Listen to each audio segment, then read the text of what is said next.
It's Monday, and that so happens to be the day that I like to talk about monsters. Hello, and welcome to Monster Mondays. I am Geoff Arbuckle, co-host of the podcast Film Seizure, that you can catch each Wednesday at filmseizure.com or at a number of podcast providers online. It's time to put Gamera to rest. This month, I'll be going from the final chapter of the Gamera saga in the Showa era. Asterisk on that, I'll talk about that a little bit later. Before moving to the trilogy of Gamera films in the Heisei era that really continued on after Godzilla's death at the hands of Destoroyah in 1995, and coming to a conclusion with the lone film of Gamera's from the Millennium era. But to start, we need to wrap things up in the Showa era with 1971's Gamera vs. Zigra. But what made Gamera vs. Zigra the final hurrah for Gamera? Well, there could be a few ways to answer this question. First, Gamera, while kind of generally popular, especially as it was imported over to America and later got to be shown on TV over and over again, like how Godzilla became an ongoing popular creature for generations, it was nowhere near the big G in terms of Japanese kaiju movies. Yes, Godzilla movies were sometimes kind of cheap, but there was an artistry to those movies. Toho took a lot of care in that series, and sometimes it was bonkers plots, like with Godzilla vs. Hedorah, a movie that's kind of actually connected to this movie, as they both came out in the same year, and both of these movies have a kind of an Earth Day, take care of the planet sort of theme to it. Sometimes Godzilla had bonkers designs, like in Godzilla vs. Megalon. Either way, Gamera always looked much cheaper. And yeah, Gamera vs. Zigra was made on a very small $97,000 budget at the time. Gamera also seemingly only appealed directly to children. Sure, 60s and 70s Godzilla films were more family pictures, but fans matured with that character. Gamera was really only made for children of a very specific age at the time each movie came out. You could argue there was a smaller fan base because after a couple of movies, the kids who liked an earlier film in the Gamera series aged out of the later ones. The real explanation is possibly even simpler. Daiei Film went bankrupt shortly after the production of Gamera vs. Zigra completed. The movie would end up being distributed by another company named Dainichi Eihai, and with Daiei's ability to bankroll another film gone, Gamera's film career was basically done too for a while. Now, oddly, despite how little money was needed to piece together a Gamera film, no one else wanted to pick up the series and continue it through the 70s. And I wonder if Toho had any interest in at least buying or licensing the character if they even could. People have long wanted a Gamera and Godzilla film where they would clash on the big screen, but the fact that they were at different film companies always prevented that. The film was sold to American audiences through King Features Entertainment, but King didn't release Gamera vs. Zigra in theaters, opting instead to put it directly onto TV. Still, this is a pretty interesting entry in the series for a couple of reasons, so let's get to it. Now, the movie begins on the moon, basically through the cooperation of the world's nations, and also this movie taking place in 1985 as opposed to 1971. The nations were able to do great things with technology, eventually giving Japan the ability to create a moon base. However, due to these advancements, humanity couldn't quite resist still creating terrible weapons of mass destruction, which then attracted the attention of various alien species who, I suppose, kind of wanted to put us in our place. And the most terrifying of these, we're told, is Zigra. Now, Zigra had the power to basically wipe out and or enslave the entire human race as if it was nothing. Now, after Zigra destroyed the Japanese moon base, we then go to Earth, where we find ourselves at a place called SeaWorld, not the same SeaWorld as there is down in Florida, but this is where Dr. Ishikawa works and studies it basically is a marine biologist. Dr. Ishikawa's son, Kenny, has quite the imagination and wishes for adventure. And soon he gets his wish as Dr. Ishikawa, Kenny's classmate Helen, and her father, a guy named Dr. Wallace, who is very clearly Japanese. I'm going with names based on the English dub of the movie. But anyway, they witness the Zigra spaceship arriving and submerging into the ocean. And as the four investigate the landing of the Zigra ship, Gamera comes along, much to Kenny's excitement. However, Gamera becomes quite concerned when a green light snatches the boat our heroes are on and teleports them inside the Zigra ship. Inside, a quite attractive woman who appears human, who really is only called like Woman X or Space Girl or Space Woman or whatever.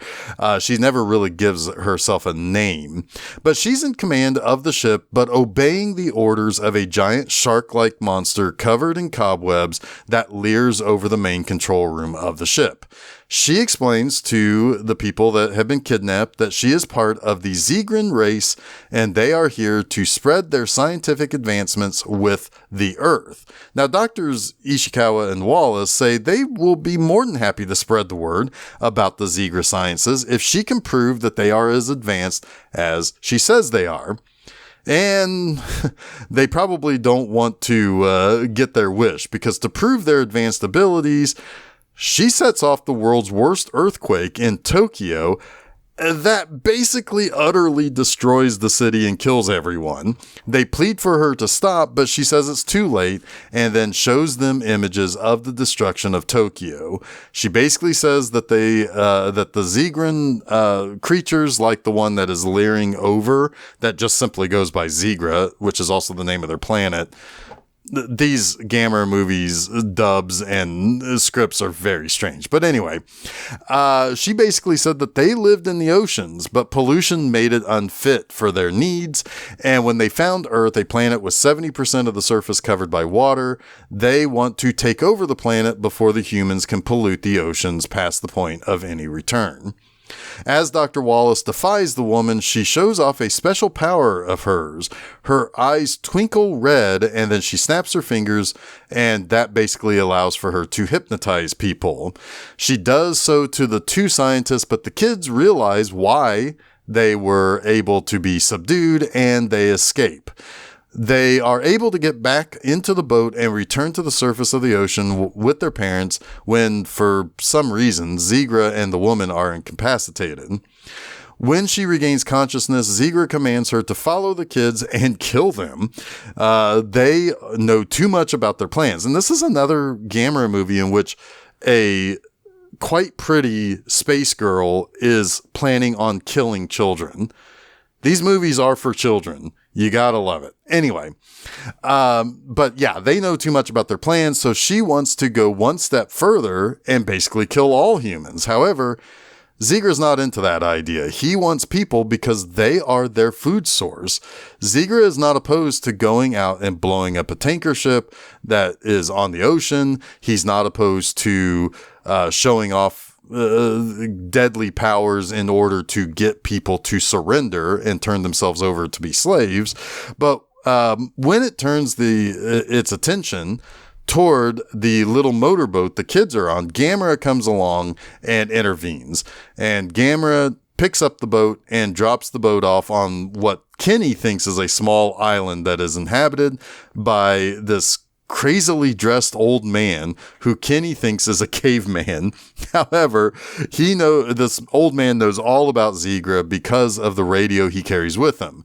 So Kenny's idea of them time traveling when they left the Zigra ship is thrown out. Like I said, Kenny's got quite the imagination that he flexes throughout the early part of this movie. So the kids give the authorities information about the Zigra ship and what's going on with their fathers.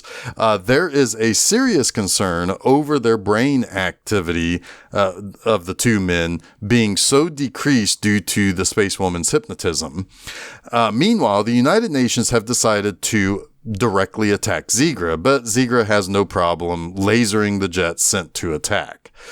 The Space Girl is then sent to Earth, where she is ordered to find the children and kill them. But to better fit into people, the movie decides to do something absolutely wonderful. Our Space Girl finds 3 beach bathing girls hurrying to evacuate over all this crazy Zigra business, and she uses her hypnotism to put them asleep. And then she takes one of the girls' bikini and decides to spend the next few minutes of the movie no longer wearing her full-body Space Girl's outfit and wearing simply a skimpy bikini. The producers knew what they were doing here. They were giving the kids' fathers, who have to take their kids to this damn movie, some eye candy to make them want to stick around while the movie plays at the theater. It's a brilliant move. Great job, Daiei. No notes on the decision to have our main villain walk around in a skimpy bikini for the next several minutes. But anyway, by absolute coincidence, an employee of SeaWorld finds the Space Girl flagging him down to hitch a ride, and she tells him that she needs to go to SeaWorld to find 2 children. The kids he already knows, so like a dummy, he takes her there despite her not dressed for the occasion, and clearly carrying things to be used at the beach.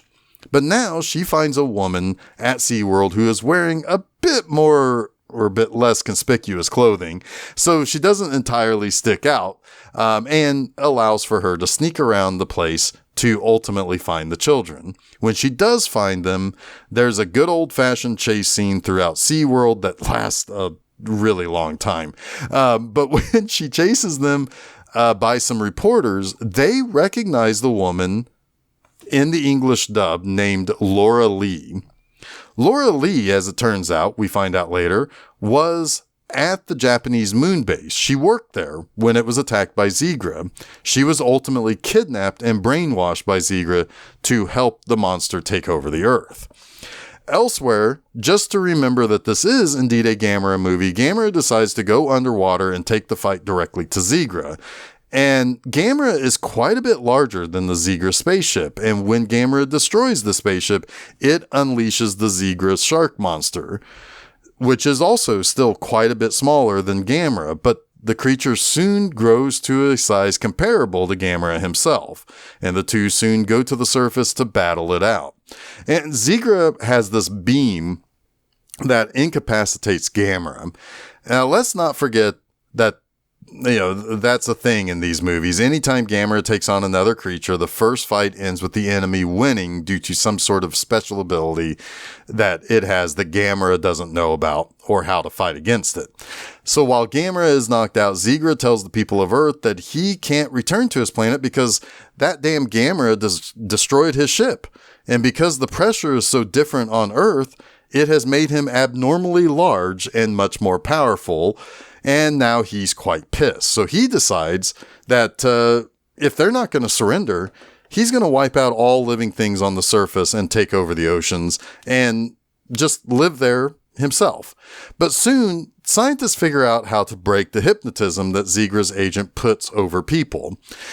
And they use it ultimately, and it's a form of sonar, but they use it to free Laura Lee, but she's not exactly useful to humanity for a long time because she has no memory of her time serving the Zigra creature.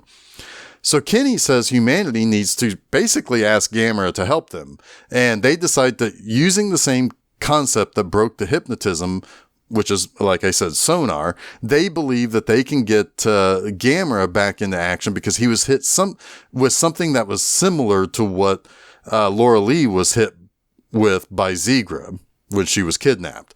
But after surviving an attack by Zigra while they tried to get Gamera back in action, Gamera is brought back not by the sonar. He's brought back by the foot that's sticking out of the ocean being struck by lightning.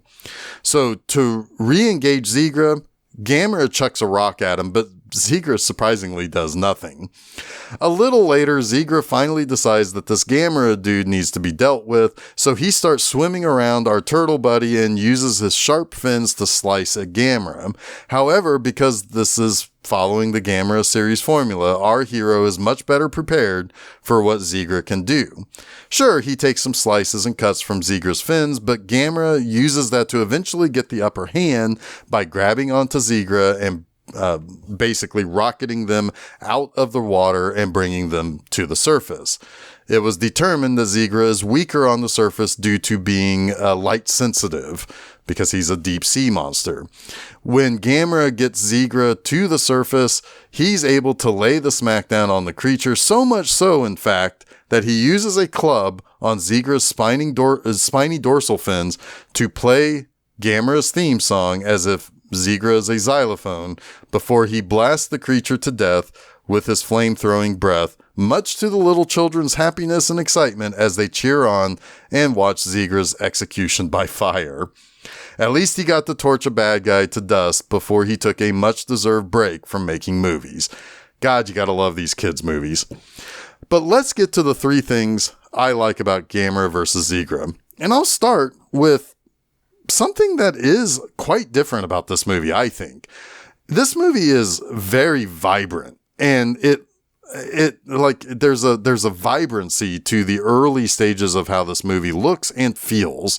The Zigra ship itself has multicolored, with these kind of weird ball-shaped pieces on the exterior. SeaWorld feels kind of lively as we, even though when we first see the park, it's very clearly shot at a time when no visitors were there and played off like they're doing a normal killer whale show for an audience. While the movie isn't exactly cinematic, meaning that it at times looks more like an Ultraman TV show than a movie, that said, it does look different from the rest of the Gamera movies, and I think it might have something to do with this taking place on the coast where there's lots of scenes of action on the water or on a beach or at the SeaWorld park. It just simply looks different than pretty much any of the earlier Gamera movies that either mostly took place at night or on another planet, etc.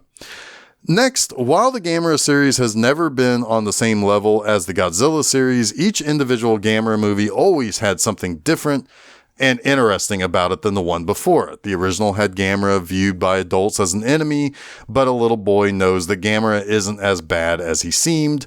That's a nice little twist on the typical giant monster movie. In one of the sequels, Gauss was lured by a gigantic spinning bowl of blood so he can get dizzy while drinking the blood from the bowl spinning around.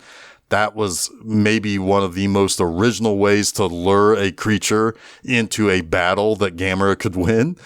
Barugon had that rainbow thing that he beamed out from his back that basically melted everything it touched.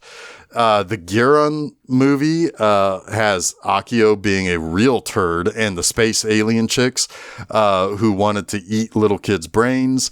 Virus had the aliens that formed together to make a giant squid monster.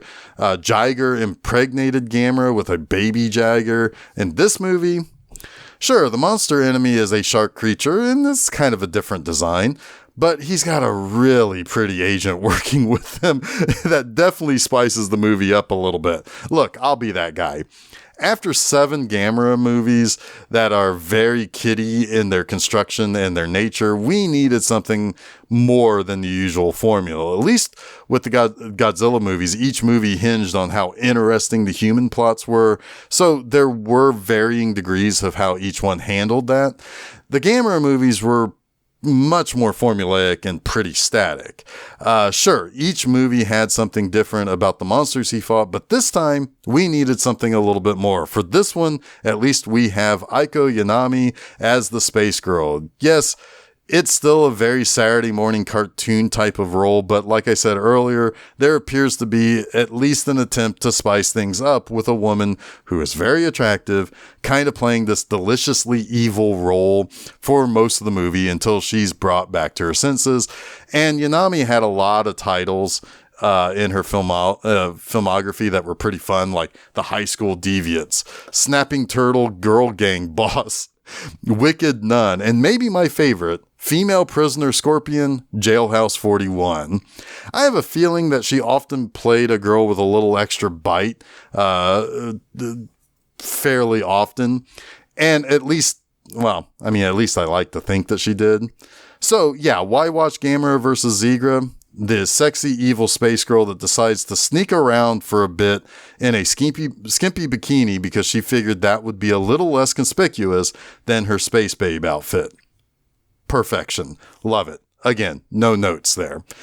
Lastly, this is real simple. You gotta love these movies that are almost exclusively made for younger children, and they have these kid characters cheering on and getting super happy about Gamera torching a monster to dust. They all witness a brutal execution with smiles on their faces and then wave goodbye and tell Gamera how much they love him as he flies off, leaving that smoldering carcass of the villain on the beach for us to clean up. That's all.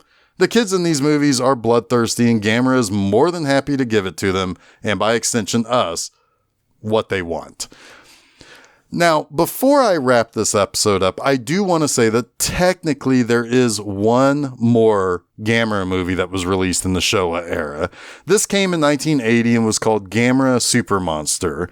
It is legitimately a quote-unquote new Gamera film at the time, but I opted to leave it out of the running for Monster Mondays episode, and the reason for that is that it is primarily a clip show featuring stock footage from the previous 7 entries. It also used footage from a couple of anime series like Battleship Yamato and Galaxy Express 999. There is a wraparound story that was filmed and heavily borrowing from concepts in Star Wars, especially like the shape of the ships that the aliens use. But basically, these lady superheroes called the Space Women need to enlist the help of a kid who has a special bond with Gamera to help them battle an evil alien race that conquered Earth and enslaved humanity. And this is where all the stock footage comes into play to show Gamera doing the battles with the various creatures that he fought previously and whatnot. Interestingly, Gamera sacrifices himself to defeat the aliens and save the day for humanity one final time. The movie basically cost nothing and was entirely created as a cheap way for Daiei, still struggling with their finances, to make some money off of the one property they could still sell. Plus, with Godzilla's Showa era over and its Heisei era still years off, Gamera was alone in the big monster game in 1980. And while it's far from the worst thing ever put to film, there's little to write home about if you saw the other 7 movies in the series because of how much it borrows from those. But I still wanted to mention it because it is officially called the 8th Gamera film and the final film of the Showa era, even though it's just a collection of scenes from the movies that came before it. All right, so that wraps up this week's Monster Mondays. You can catch new episodes of Monster Mondays each Monday at filmseizure.com. Don't forget to follow Film Seizure at Facebook, Threads, Instagram, and Blue Sky. You can also subscribe to Film Seizure to get both the Film Seizure podcast every Wednesday and Monster Mondays every Monday at your favorite podcast providers. We also upload episodes to YouTube. You can also check out my website, bmovieanima.com, to read new reviews every Friday morning.